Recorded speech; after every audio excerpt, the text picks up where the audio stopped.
It's very tempting to have a problem and go straight to asking people for advice. But there's an inherent problem with asking just anyone and asking them when you're in that crisis state. I find a lot of people will have an interpersonal issue with someone. They will feel attacked or used or abused or ignored, or there's something going on in the relationship. Friends, platonic, family, romantic, whatever, work-based. And they will come to someone in their life and they will be emotional. And that emotionality will obviously come across when they're talking about the problem or the thing that they think is the problem in their mind. And what typically happens is the person on the receiving end of that is motivated to sort of agree with the conclusions that you have, that the person that is upset has. That person is motivated to just agree, or to agree with the conclusions, or to at least agree with the outrage. Because it's very hard for someone hearing a complaint, for someone, that's sort of playing that sort of counselor role, that isn't professional, that isn't in a counselor role, but like that you're coming to with this problem. It's very hard for that person to detach, be objective in the face of your emotionality, particularly if that person comes back to you with something you don't want to hear, or that might be a bit counter, or might cause your emotionality to enrage. Because let's say they come back at you with something, a bit of advice that might actually be good to hear, good to consider, good to play out, or it just needs to be contemplated in some capacity. If that person suggests it to you and you discount it and get angry at the person, your anger at the initial issue can sometimes turn onto that person, the person that you've come to for advice. And it becomes this thing of like, you don't get it, you don't understand, or, at worst, or you're agreeing with them, you're one of them. So what ends up happening is the person that you come to for advice, a lot of the time in that emotional state, will simply agree with you. Will simply be like, yeah, look, you are right, that person is this sort of thing, or you should quit that job, and basically just becoming that echo chamber for your issues, for your thoughts, for whatever conclusions you've come to. Don't get me wrong, that sort of person or that sort of situation is great in a sense. It's great in the sense that if that's what you want from the interaction, if that's what you are hoping for, all power to you. Because sometimes you just want to vent and have someone just be there to hear you vent and agree with your conclusions. Unfortunately, though, you might be using interactions such as this to sort of, quote-unquote, prove to yourself that you're in fact justified or correct, or that how you've perceived things is the objectively appropriate way to perceive things. Because if you're not getting pushed back for whatever reason, it's easy to assume that you're right. Now, don't get me wrong, I'm guilty of this just as much as anyone. So what I'm sort of trying to do is a few things. When people come to me for advice, and this is, both in person and online, and, I'm getting a lot of people messaging me and emailing me being like, hey, this happened, this friend did this, my partner did that, my family has this, I think I should do this, what do you think? And I'm not a therapist. I'm just a guy that talks about mental health, and, I strongly encourage people to get a in-person trained, competent therapist to talk their problems through with. But I am detached and objective from it. The problem with giving advice is all I've got is the snippet of information that you give me, combined with the emotionality you feel. So all I can do, really, unless I get real deep, is respond to the emotionality. That seems to be, for example, that seems to be quite upsetting to you. How do you feel about this? How has this thing made you feel over the long term? Because in terms of specific responses, should I break up with this person? Should I move on? Should I detach? Should I do X, Y, Z? Maybe. I can't quite give you that direct advice because, you're the one that knows the situation. Now, if we had a long conversation, if you could really break it down and I could ask follow-up questions, then I might be able to give an opinion on what specifically you should do. But the thing about that is that you need to be receptive to the potential that you might be overly emotional. And that can be hard to consider because, when you see someone else struggling with an interpersonal relationship or any problem, and you see it from the detached perspective, you see the problem as it stands, not the problem mired by, years of trauma and abuse and emotionality and all of the other things that you see. I mean, the clear, simple example, not that it's simple, but like the basic example, I suppose, is of a spousal abuse victim. It's all too easy for the people external to it to be like, that's shocking, just leave.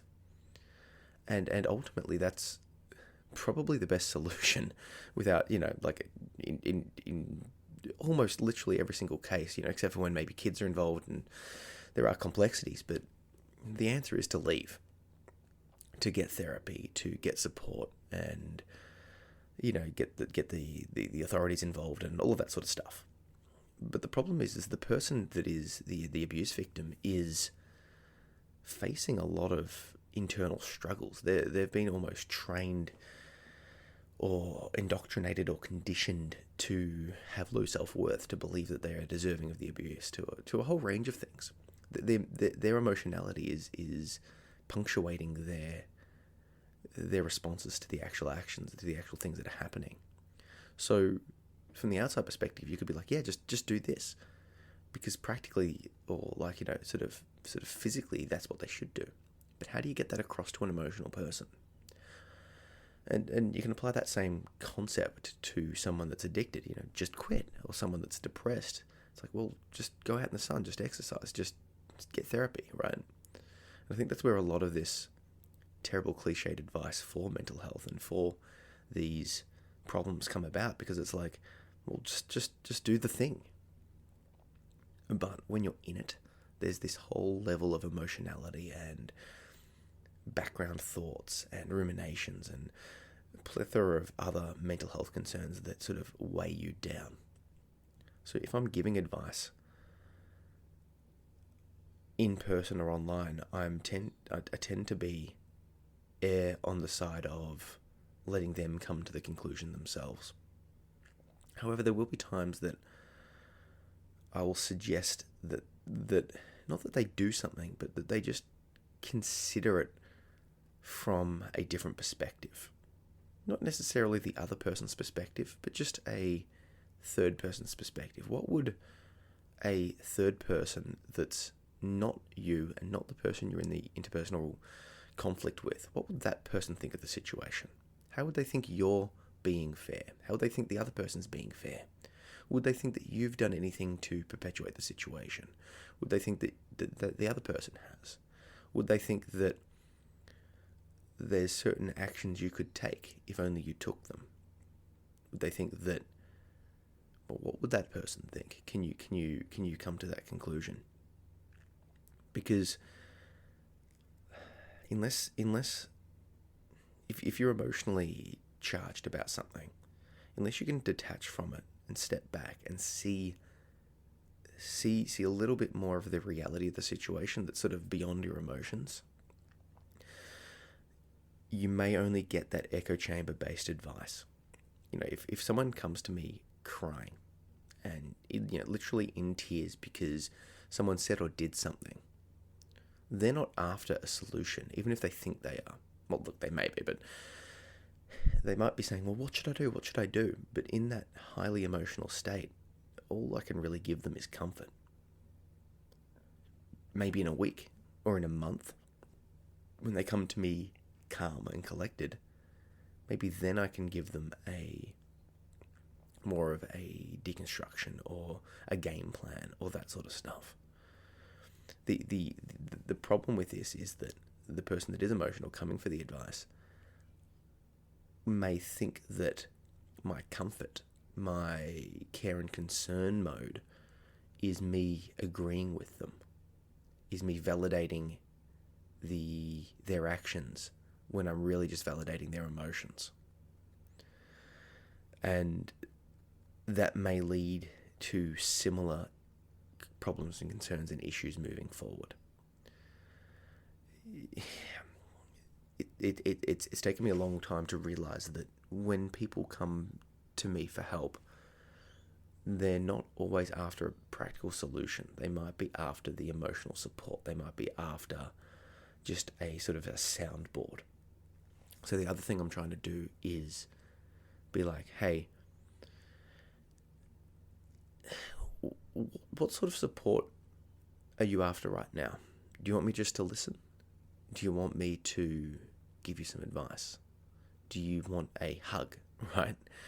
What are we, do you need practical help to fix the literal problem? Yeah? Like if someone's house burns down, right? Extreme case. What support do they need? They probably need practical help in the sense that they need to have food, shelter, comfort, warmth, right? They'll also need to have psychological help in the sense of it's quite traumatic to deal with a home that's been burnt down, and that they might be initially very emotional in the moment. So what do they actually need from you right now? A little bit of everything, a little bit of a hug, a ongoing plan to sort of rebuild their life. Do they need a therapy session? Like what do they need legal advice, right? It's not necessarily immediately obvious, neither to you when they come to you or the person themselves. So I guess what I'm saying with this thought process is that we all need to detach. We all need to realize that, on both sides of the coin, if someone comes to you for advice, step back and don't be immediately overwhelmed by their emotionality.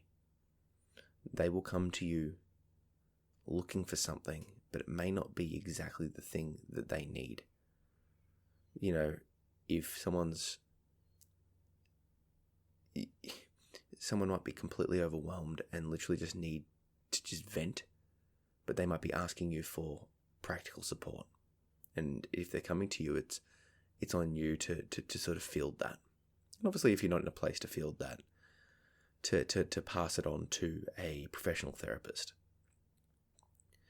And on the alternate side of things, if something happens in your life and you come to people, realize that you might be just creating an echo chamber unwittingly. You come to people for advice, you come to them with an outrageous story presented with emotionality, and they might just agree with you. They might agree with you because they feel that that's just what you want. Or alternatively, they might agree with you because they don't necessarily have the strength to push back.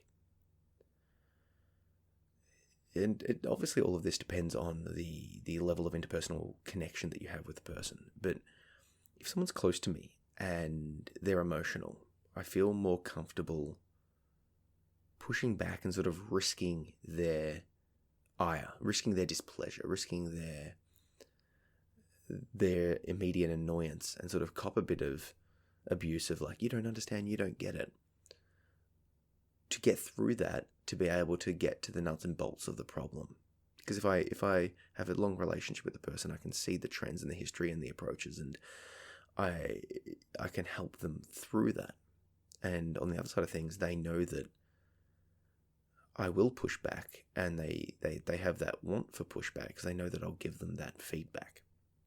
And this comes from lots of honest discussions and, sort of working out that fine lines. Because don't get me wrong, in this process with these people that are close to me, I will, and I have, and I will again most likely overstep the line and push more than I should, or not listen enough, and all of those things. But I'm also very, very cognizant that a lot of the times people don't get an honest look because people are afraid to give people an honest look.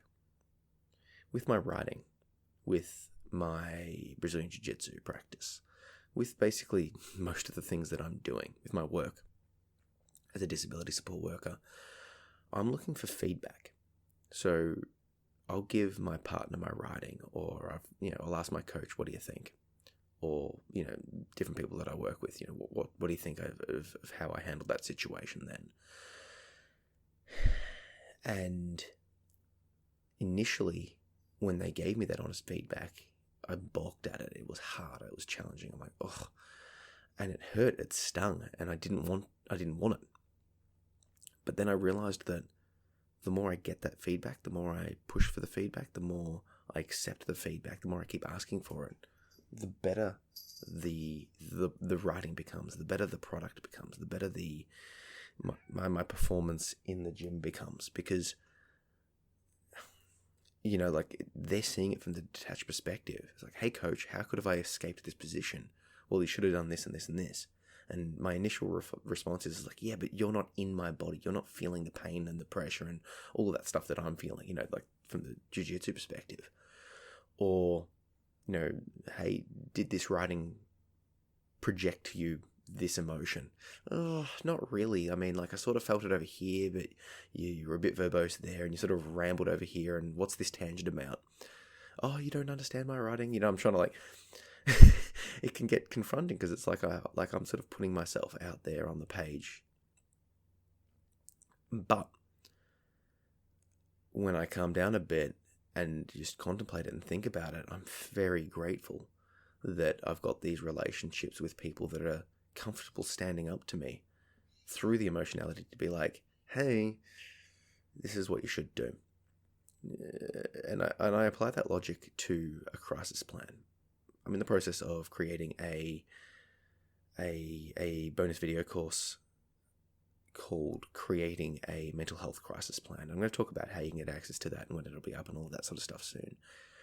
But basically a crisis plan is sort of a document that you need to sort out and put out a way to deal with a mental health emergency.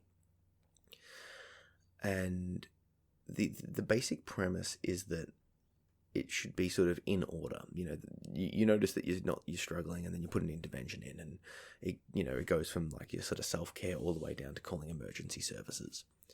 But one of the things I've realized that I need to put into the crisis plan is a bunch of external triggers.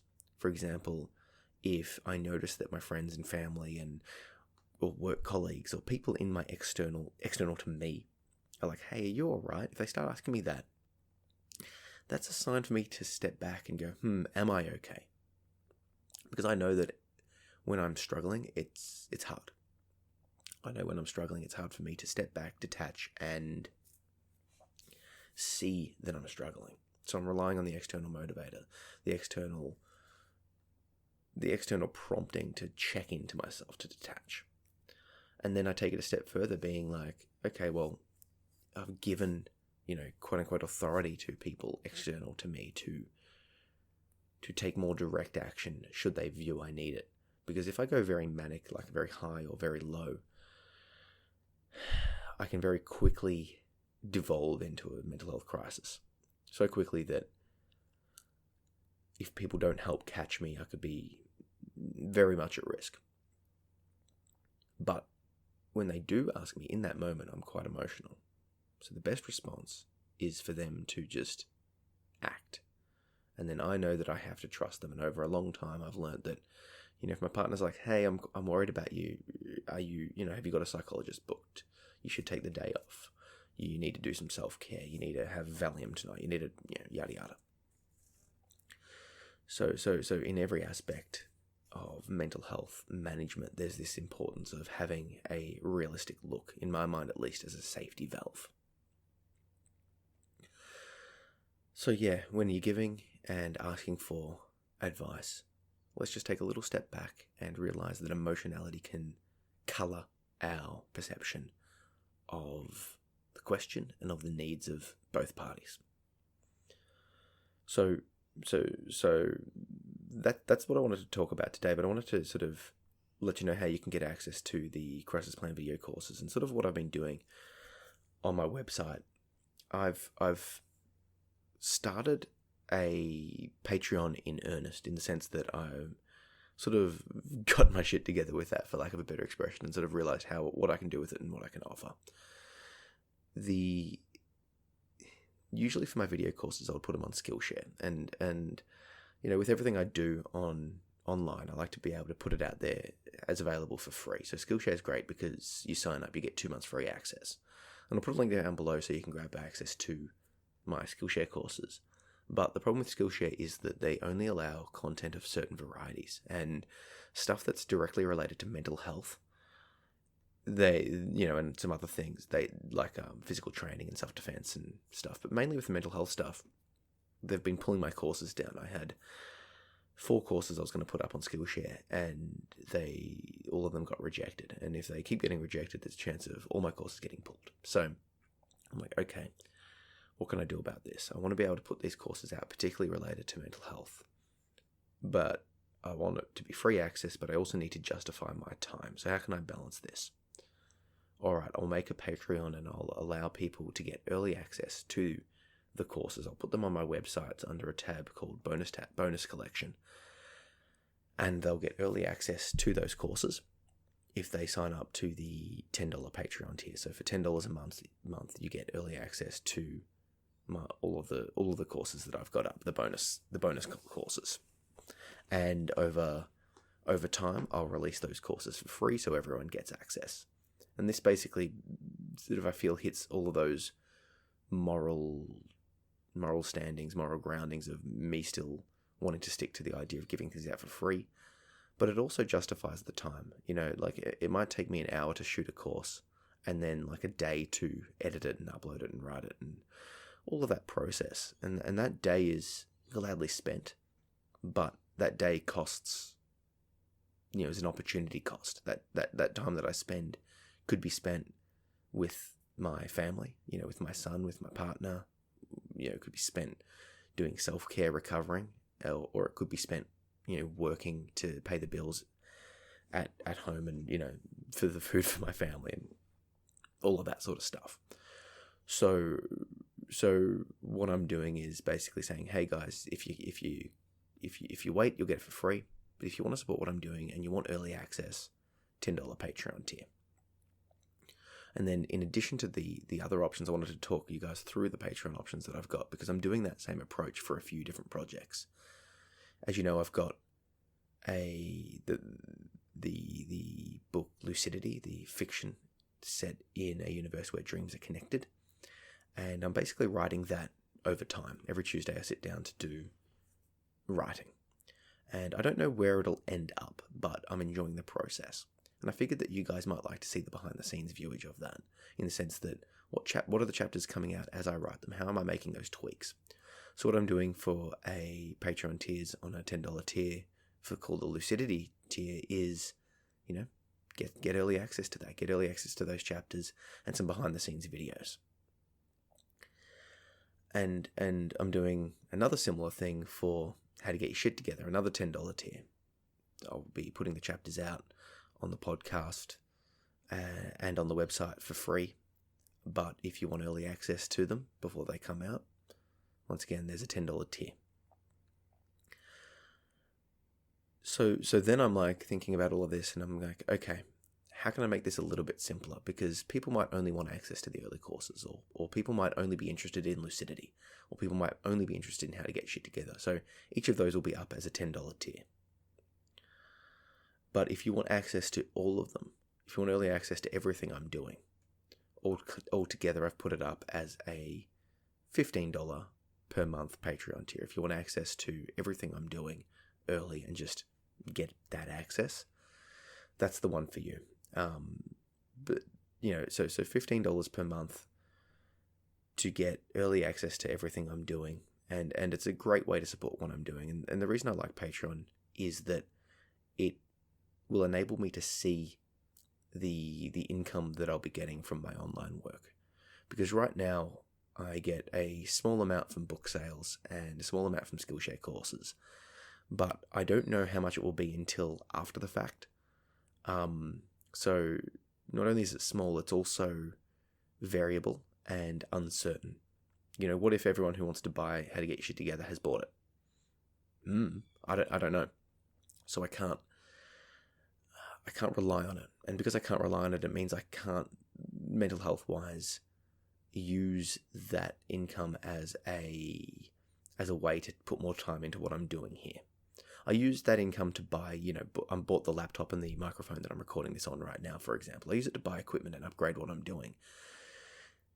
Like sort of reinvested in what I'm doing here, basically. And, books on how to write and mental health books and all of that sort of stuff. But I can't rely on it as sort of like a living income. Whereas if I get you guys supporting me on Patreon, it will enable me to see how much I've got coming in and therefore make better life choices that keep me going mental health wise. It means that I could work less in my traditional job and do more of this stuff. So I've given people the option of early access to the bonus Skillshare courses, the How to Get Your Shit Together, Lucidity, and put it all together. But you can also support for any amount. So if you think I'm worth what I'm doing, the free stuff, $1 a month, that helps. Every little bit helps. On your end, $1 a month is completely unnoticeable. But on my end, collectively, if everyone that listens to my podcast put in that $1 a month, I could do this full time. Easily. So if you consider that what I'm doing here is worth your support, head over to Patreon and sign up. It's a monthly direct deposit that's it's taken each month, and it would mean the world to me, both practically and emotionally. Just want to talk through a couple more things on the Patreon, the other Patreon options. I've got a $3 Q&A tier. Basically, for $3 every month, I'll ask people in that tier, do you have questions that you want me to address on the podcast? And I'll do a podcast like this where basically I'll be just riffing on the questions and answers. And every month, when that tier fills up, I'll be able to do a Q&A podcast with your questions. So, if you're like, hey, what should I do here, X, Y, Z? Once again, it's another way to support what I'm doing. And the final thing is on the Patreon, I've also got a couple of coaching tiers. If you want email coaching, or you want one-on-one direct coaching via video or Skype, that sort of thing, there's a couple of options there, and there's a coaching tab on my website where you can read more about it. But basically, in relation to the Skillshare courses, the How to Get Your Shit Together, the Lucidity, there's the $10 tiers, or there's the $15 collected tier. So head over to patreon.com/ZachPHillips. Check out what I've got on offer. Realize I've just set this up now, so I'm going to have a bunch more coming in soon. But hopefully by the time this podcast comes out, there will be at least the Crisis Plan Skillshare course up and a couple of chapters of How to Get Your Shit Together and Lucidity that will unlock instantly for you. So yeah, thanks for listening, thanks for supporting, and have a good one.